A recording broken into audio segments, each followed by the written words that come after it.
چاہے ان کے ناموں میں اللہ کا نام بھی شامل کر رہے ہیں، ادھر علی کا بھی لا رہے ہیں، ادھر ان کا لا رہے ہیں، سب شیاطین کے پرستار، ہر ایک لذت کا پرستار ہے۔ ہاتھ کھینچ لو، فرما رہے ہیں شیخ ابو الحسن نوری رحمۃ اللہ تعالی پاس،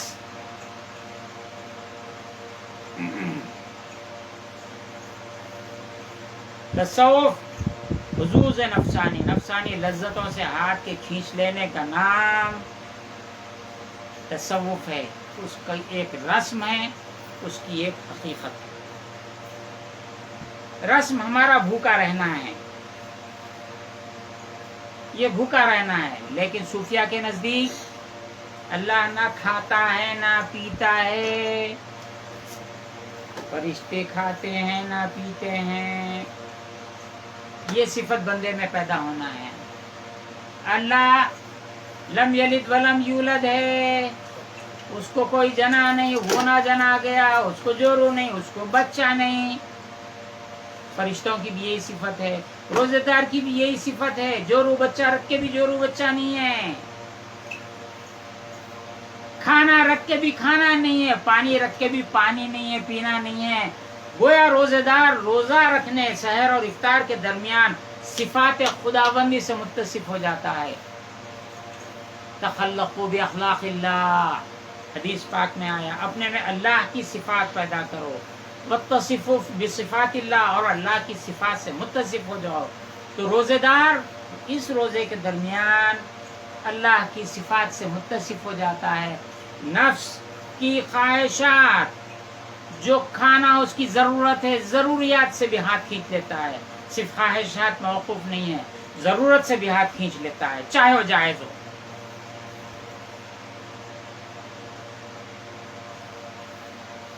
وَإِن برد و گونے باشد، یہ بھی دو طرح پر ہے، ایک رسم ہے اور ایک حقیقت ہے۔ وَإِن معنی آنبوت، کہ اگر وہ تارک حزت، اگر وہ تارک لذت ہے، ترک حز ہم حزی بوت، لذتوں کے ترک کرنے کی بھی ایک لذت ہوتی ہے، لذت کو چھوڑ دیا تو ایک اور لذت ملتی ہے۔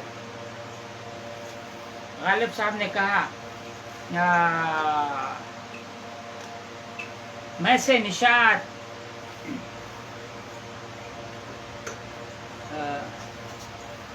میں سے نشاط غرض ہے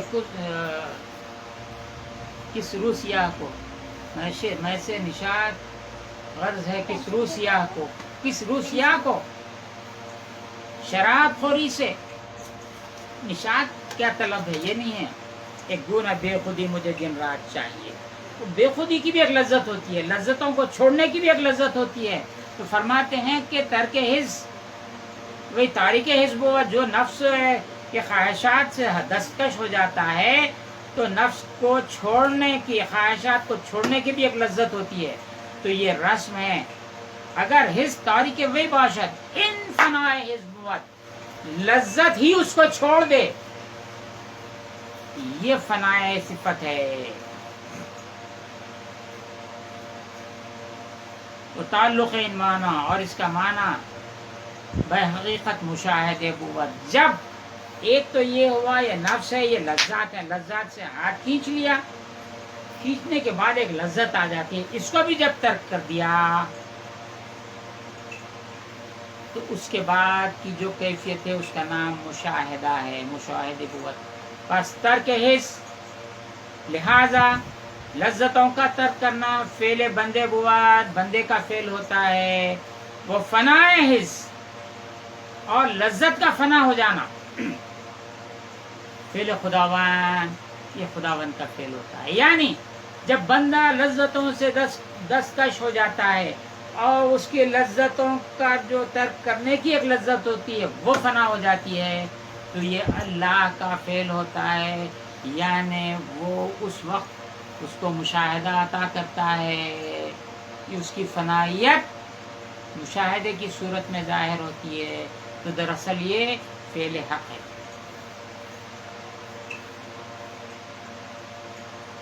فعل خداوند و فعل بندے رسم و مجاز بود، بندے کے فعل کی بھی رسم ہوتی ہے، اس کی بھی مجاز ہوتی ہے۔ وہ فعل حق، حقیقت اور حق کے فعل کی حقیقت و بدین قول مبین شد، اس قول سے ظاہر ہو گئی۔ چلیے، یہ داتا گنج بخش کی کرامت ہے۔ رمضان کا بیان شروع ہو گیا، روزے کی حقیقت سامنے آ گئی۔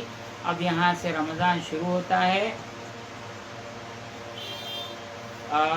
روزہ الصوم لی انا اجزی بھی یا انا اجزا بھی، فعل بندے کا ہے، حقیقت اللہ کی ہے۔